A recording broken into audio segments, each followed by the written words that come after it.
کسانی که میخوان چوب ببرن محض اطلاعشون یه ذره از اینجا با اره میبرید و وقتی برید امکانات اگر نداشته باشید با بیل همیشه این کارو کرد. الان میخوام اینو 2 تیکش کنم.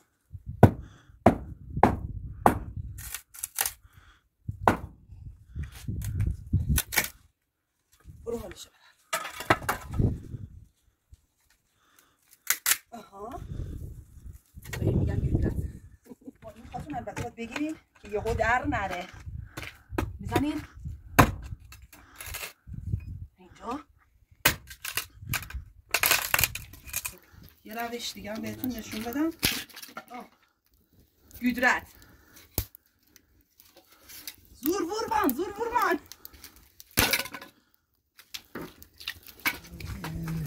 آتیش‌نما برای کباب. بچه جاتون حسابی خالیه. اینم کبابایی که خودم درست کردم، چوبایی که خودم شکستم.